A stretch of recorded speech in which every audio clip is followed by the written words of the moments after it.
انسان اپنے آپ کو ذہنی طور پہ تیار رکھے کہ میری لائف میں پرابلمز آئیں گی، غم آئیں گے، پریشانیاں آئیں گی، چیلنجز آئیں گے، اپس اینڈ ڈاؤنز آئیں گے، اور اپنے آپ کو اس چیز کے لیے پریپیئر رکھیں. اور پھر جب آئیں گے تو آنے پہ مجھے کیا کرنا ہے، اپنے آپ کو اس چیز کے لیے تیار کریں کہ میں نے سچویشنز کو ہینڈل کیسے کرنا ہے.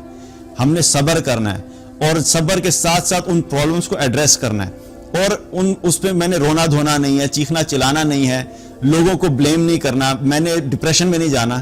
جب آپ اپنے آپ کو اس چیز کے لیے پریپیئرڈ کرتے ہیں تو پھر جب آپ کی لائف میں کوئی مشکل آتی ہے، کوئی غم آتا ہے، کوئی پریشانی آتی ہے، تو آپ کو پتہ ہوتا ہے کہ آپ نے اس کو ہینڈل کیسے کرنا ہے، because you are prepared for it.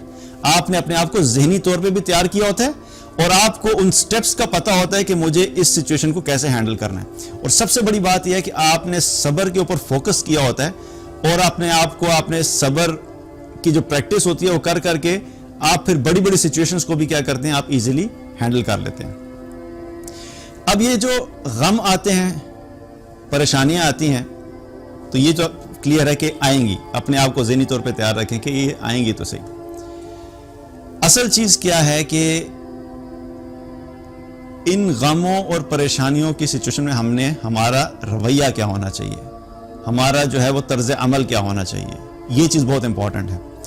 یاد رکھیے کہ اگر غم اور پریشانی اللہ تعالیٰ دنیا میں بھیجتا نہیں لوگوں کے اوپر، تو صرف ایک ذات ایسی ہیں کہ اللہ سبحانہ تعالیٰ ان کو ہر قسم کے غم اور پریشانی سے بچا کے رکھتا. اور وہ کون ہے؟ محمد الرسول اللہ صلی اللہ علیہ وسلم، اللہ تعالیٰ کے محبوب، آپ صلی اللہ علیہ وسلم کے اللہ تعالیٰ کے محبوب اور اللہ تعالیٰ کے حبیب. اگر اللہ سبحانہ تعالیٰ نے غموں سے بچانا ہوتا تو رسول اللہ صلی اللہ علیہ وسلم کی زندگی میں کوئی ایک غم بھی نہیں آتا. لیکن اگر ہم نبی صلی اللہ علیہ وسلم کی زندگی کا مطالعہ کریں تو ہمیں پتہ لگے گا کہ آپ صلی اللہ علیہ وسلم کی زندگی میں غم، پریشانیاں، مشکلات زیادہ تھیں اور آسانیاں بہت کم تھیں.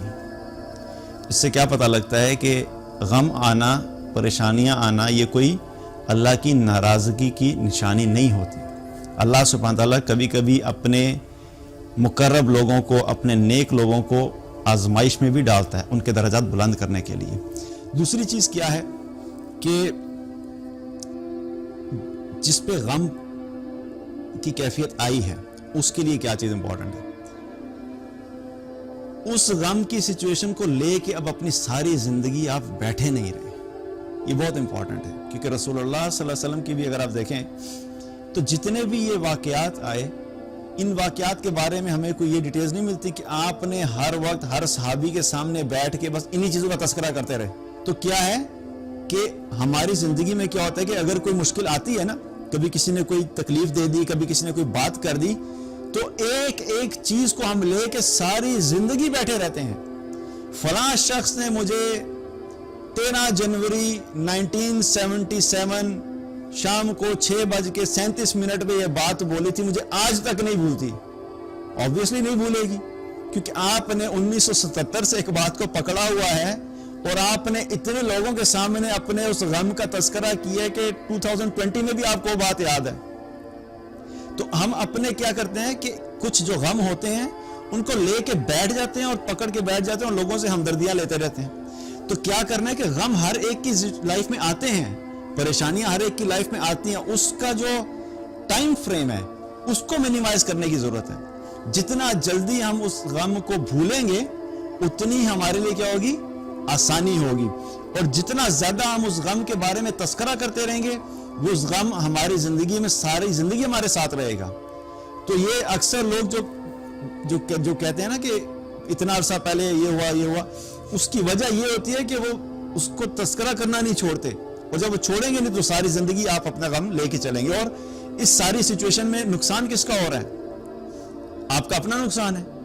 آپ ایک جو غم کی کیفیت ہوتی ہے وہ کوئی خوشی تو نہیں لے کے آتی نا.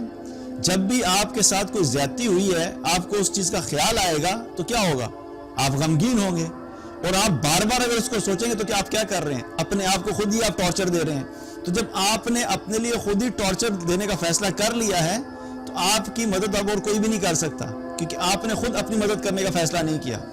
اگر آپ اپنی زندگی کو خود بہتر بنانا چاہتے ہیں تو کرنے کا کام کیا ہے کہ وہ چیزیں جو لائف میں ہوئی وقتی طور پہ فیل ہوا، ٹھیک ہے، ڈاؤن ہو، اور اپنے آپ کو جتنا جلدی اس سے نکال سکتے ہیں نکالیں۔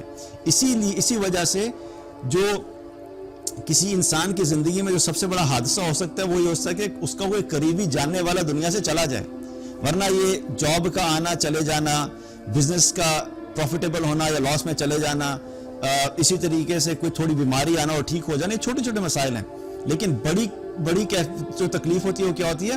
موت کی تکلیف۔ ایسی سچویشن کے لیے بھی ہمارا دین ہمیں کیا ریکمینڈ کرتا ہے کہ کوئی بھی اگر انسان کا قریبی جاننے والا دنیا سے چلا گیا ہے تو سوگ کتنے عرصے کا ہے؟ 3 دن کا۔ 3 دن تک آپ اس کا سوگ کر سکتے ہیں، ٹھیک ہے، آپ کی غم کی کیفیت ہوگی، آپ اس چیز کو ایک بہت بڑا صدمہ ہے تو 3 دن تک آپ اس کو کر سکتے ہیں۔ اس کے بعد آپ کیا کریں گے؟ آپ کوشش کریں گے کہ اپنی لائف میں بیک ٹو نارمل آنے کی کوشش کریں۔ دین کی بات پھیلانا صدقہ جاریہ ہے، ثواب کی نیت سے ویڈیو کو شیئر ضرور کیجیے۔ جزاک اللہ۔